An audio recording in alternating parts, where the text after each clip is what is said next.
ఇక్కడ రాయలసీమ అంటే ఇక్కడ మన రాయలసీమ నీళ్ళు తీసుకొస్తున్నారు ఎవరు? ఆంధ్రప్రదేశ్ ప్రభుత్వం, చంద్రబాబు నాయుడు. ఎవరి సహకారంతో? రేవంత్ రెడ్డి సహకారంతో. అర్థమైందా? అంటే పోలవరం ప్రాజెక్ట్ నుంచి పనకచర్ల అంటే ఇక్కడ ఉంటుంది, ఇక్కడ కర్నూలు దగ్గర శ్రీశైలం ప్రాజెక్ట్ కింద ఉంటుంది పనకచర్ల ప్రాజెక్ట్ అని. ఆ పనకచర్ల ప్రాజెక్ట్ అనేది ఏంటంటే రాయలసీమ జిల్లాలకు నీళ్ళు ఇస్తుంది. అంటే కడప, కర్నూలు, చిత్తూరు అవతల పోతే పెన్నా నది, అక్కడ మన తమిళనాడు అటు ఆ సైడ్ నీళ్ళు ఇచ్చే పరిస్థితి అక్కడ నుంచి తరలిస్తున్నారు. అంటే ఎక్కడో ఉంది అది భద్రాచలం అంటే పశ్చిమ గోదావరి జిల్లా. అంటే అక్కడ ఉన్నటువంటి గోదావరి నది నుంచి ఇక్కడ ఉన్న రాయలసీమ నీళ్ళు తీసుకుంటున్నాడు చంద్రబాబు నాయుడు. అంటే 200 TMCల నీళ్ళు తరలిస్తున్నాడు. 200 TMCల నీళ్ళు అంటే ఎన్ని ఎకరాలు పడుతుంది తెలుసా? దాదాపు 20 లక్షల ఎకరాలకు పాల నీళ్లు. అంటే ఒక TMC వచ్చేసి 10,000 ఎకరాలు పడుతుంది వాటర్. ఒక TMC మీరు గుర్తుపెట్టుకోండి. 1000 మిలియన్ క్యూబిక్ అంటే 1000 ఘనఫుట అడుగుల విస్తీర్ణం గలటువంటి వాటర్ సోర్స్ అనేది 10,000 ఎకరాలు పడుతుంది. ఒక TMC అంటే 10,000 ఎకరాలు. అంటే 200 TMC ఇంటూ 10,000 అంటే ఎన్నైతుంది?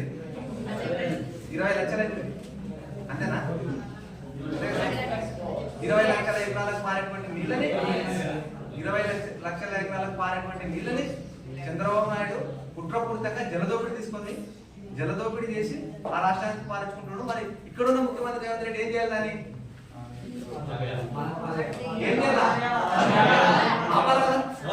అది కాన్సెప్ట్. అడ్డుకోవాలి. అంటే మన రాష్ట్రం పాలిన తర్వాతనే వాళ్ళకి పోవాలి నీళ్లు. కానీ మనకు లేకుండా వాళ్ళు తరలించిపోతుంది. ఇప్పుడున్న కాంగ్రెస్ ప్రభుత్వం ఏం చేస్తుంది అంటే చంద్రబాబు నాయుడు రేవంత్ రెడ్డి చంద్రబాబు నాయుడు శిశువుడు. అంటే రేవంత్ రెడ్డి చంద్రబాబు కొమ్ము కాస్తున్నాడు, తొత్తుగా ఉంటున్నాడు. పరిస్థితి అట్లా ఉంది ఇప్పుడు ఈ రాష్ట్రంలో. అందుకోసమనే ఇవాళ విద్యార్థులు మీకు అందరికి ఎందుకు చెప్తున్నారంటే సార్ మాకెందుకు సార్ సబ్జెక్ట్ అని మీరు అనుకుంటూ, కానీ మీరు చదువుకున్న రేపు భవిష్యత్తులో మీరే సమాజాన్ని నిర్మించేటువంటి యువ కిశోరాలు కాబట్టి రేపు భవిష్యత్తులో మీకు అవగాహన ఉండాలి.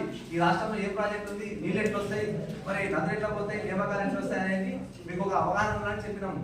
అందుకోసమనే ఇవాళ మనకు కూడా ఇక్కడ తుంగభద్ర నది ఉంది. తుంగభద్ర నది వల్ల మన అలంపూర్ నియోజకవర్గానికి దాదాపు 87,500 ఎకరాలు నీళ్ళు పారాల. ఎన్ని ఎకరాలు? అంటే 1,00,000 ఎకరాలు పారాల. అంతేనా? 1,00,000 ఎకరాలు అంటే ఎన్ని TMC అయితే వాటర్? 10 TMCల వాటర్ అయితే మన అలంపూర్ పారుతుంది. మనకి తుంగభద్ర నదికి సంబంధించిన ఆయకట్టు మన నడిగడ్డ అంటే మన అలంపూర్ నియోజకవర్గం అంటే 1,00,000 ఎకరాలకు పారాల నీళ్లు. కానీ ఇవాళ మనకు 30 ఎకరాలకు కూడా నీళ్ళు పారే పరిస్థితి లేదు. అందుకోసమనే ఆ రోజు కేసీఆర్ గారు తుమ్మిల ప్రాజెక్ట్ తెచ్చిండు. తుమ్మిల ప్రాజెక్ట్ ఐడియా ఉందా?